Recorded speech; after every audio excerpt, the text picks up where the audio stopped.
کریم صلی اللہ علیہ وسلم کسی غزوے سے، کسی خندق سے، کسی لڑائی سے واپس میں آئے اور کاشان نبوت پر آرام فرما ہوئے۔ اس کے بعد میرے آقا نے ارشاد فرمایا ہے، میرے صحابہ مجھے بھوک لگی ہوئی ہے، کھانے کے لیے دسترخوان لگاؤ۔ صحابہ کرام فوراً دسترخوان لگا دیے اور لگانے کے بعد میرے دوستو دسترخوان پہ سوکھی روٹی کا نوالا رکھا گیا۔ میرے آقا جب دسترخوان پر تشریف لائے اور لانے کے بعد جیسے ہی سوکھی روٹی کو توڑا اور لبہائے مبارکہ پر لے گئے تو اتنے میں اڑنے والی ایک مدمکھی اڑتی ہوئی نبی کی بارگاہ میں حاضر ہو جاتی ہے اور عرض کرتی ہے، یا رسول اللہ آپ پوری کائنات کے مالک مختار ہیں، آپ پوری کائنات کے نائب پروردگار ہیں، اللہ نے آپ ہی کے صدقے میں زمین کو بنایا، آپ ہی کے صدقے میں آسمان کو بنایا، آپ ہی کے صدقے میں آسمان میں ستارہ مزین کیا، آپ ہی کے صدقے میں سورج کو پیدا کیا، آپ ہی کے صدقے میں چاند کو پیدا کیا،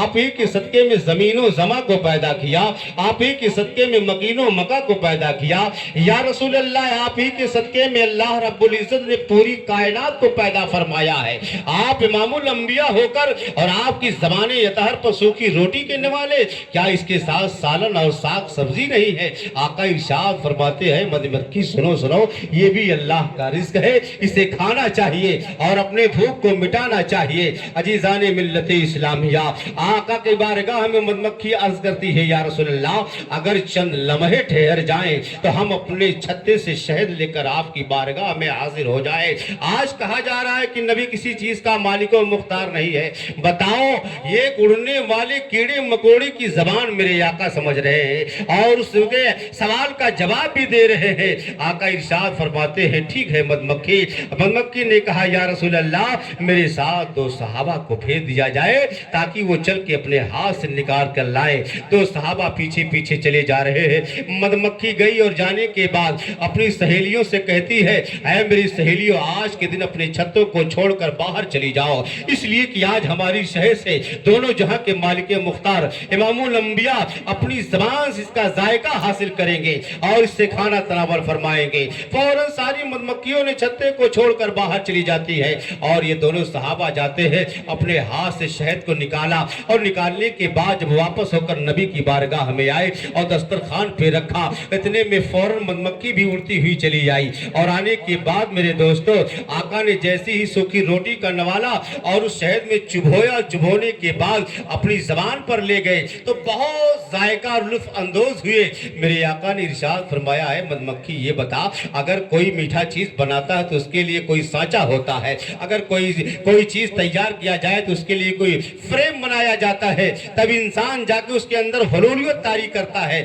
یعنی میٹھا پن جا کے اس کے اندر داخل ہوتا ہے۔ یہ بتا تیرے شہد کے اندر مٹھاس کہاں سے آئی ہے اور اس کے اندر میٹھا پن کہاں سے پایا جا رہا ہے؟ عزیزان ملت اسلامیہ، مدمکھی نے جواب دیا، یا رسول اللہ جب ہم اپنی سہیلیوں کے ساتھ میدانوں میں بکھر جاتے ہیں اور جنگلات کی وادیوں میں جا کر ایک طرح طرح کے پھولوں کے رس کو چوستے ہیں، کوئی فیکا لاتا ہے تو کوئی کڑوا لاتا ہے تو کوئی نمکین لاتا ہے، کوئی پانی جیسا رس چوس کے لاتا ہے، مگر یا رسول اللہ اس کے اندر یہ خصوصیت نہیں ہے۔ خصوصیت تو اس میں ہے کہ جب وہاں سے چوس کر ہم چلتے ہیں یا رسول اللہ آپ کی بارگاہ میں درود پاک پڑھتے ہوئے چلتے ہیں، اسی کے صدقے میں اور اسی کی برکت سے اللہ نے اس کے اندر مٹھاس پیدا فرما دیا ہے۔ عزیزان ملت اسلامیہ، میرے آقا نے ارشاد فرمایا، اے میرے صحابہ سن لو، آج سے جو شہد کھائے گا 99 بیماریوں سے شفا یاب کر دیا جائے گا۔ پتہ چلا کہ میرے دوستو درود کی برکت سے اللہ تعالیٰ نے اس شہد کے اندر مٹھاس بھی پیدا کیا